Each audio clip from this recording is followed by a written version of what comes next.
உங்க வாழ்க்கையில இப்ப என்ன பிரச்சனை தெரியுமா? எவ்ளோ பிரச்சனை. அததான் நம்ம பார்த்து, பார்த்து நம்ம வேதனைப்படுவோம். ஆனா, நம்முடைய பிரச்சனைய விட நம்முடைய ஆண்டவர் பெரியவர். இத தான் நம்ம பார்க்கணும். அன்னைக்கு எலிசாவுடைய வேலைக்காரன் வந்து அந்த சீரிய ராணுவங்கள பார்க்குறான். ஆனா, எலிசா சொல்றான், "நம்மோடு கூட இருக்கிறவர் அவைகள் அதிகம்" அப்படின்னு சொல்லி அவனுடைய கண்கள திறக்கும்படி அவன் ஆண்டவரிடத்துல கேட்டான். இன்றைக்கு அன்பான தேவனுடைய பிள்ளைகளே, நம்முடைய வாழ்க்கையில வருகிற எத்தனை பிரச்சனைகள் ஆனாலும், நம்ம அதையே பார்த்துட்டு இருந்தோம்னா, நம்முடைய வாழ்க்கையில முன்னேறவே முடியாது.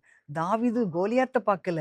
ஆண்டவருடைய நாமத்த பார்த்தான். அந்த நாமத்துல போனதுனால அவனுக்கு ஒரு பலன் கிடைத்தது. இன்னைக்கு நம்மளுக்கு நெறைய செல்வங்கள் இருக்கலாம், சொத்துக்கள் இருக்கலாம், பிள்ளைகள் நம்மள சூழ்ந்து இருக்கலாம், நெறைய காரியங்கள் நமக்கு இருக்கலாம். ஆனா, எல்லாவற்றை காட்டிலும் நம்மோடு கூட இருக்கிற ஆண்டவர், நம்மோடு கூட இருக்கிறது இயேசுவின் நாமம். இந்த நாமம் தான் நம்முடைய வாழ்க்கையிலே பாவங்களை மன்னிக்கும். இந்த நாமம் தான் நம்முடைய வாழ்க்கையிலே நோய்களை தீர்க்கும். இந்த நாமம் தான் நம்முடைய வாழ்க்கையிலே சமாதானத்தை கட்டளையிடும். இந்த நாமம் தான் நம்முடைய வாழ்க்கையிலே நன்மைகளினால் நம்மை திருப்தியாக்கும். இந்த நாமத்த நம்ம பற்றிக் கொண்டோனா போதும். வேற எந்த காரியமும் நம்மை அசைக்க முடியாது. சத்ருவின் எந்த வல்லமையும் நம்ம அசைக்க முடியாது. அவருடைய நாமம் பூமி எங்கும் மகா மேன்மை உள்ளது. இத புரிந்து கொண்டீர்களானால் உங்களுடைய வாழ்க்கை ஆசீர்வாதமாய் மாறும்.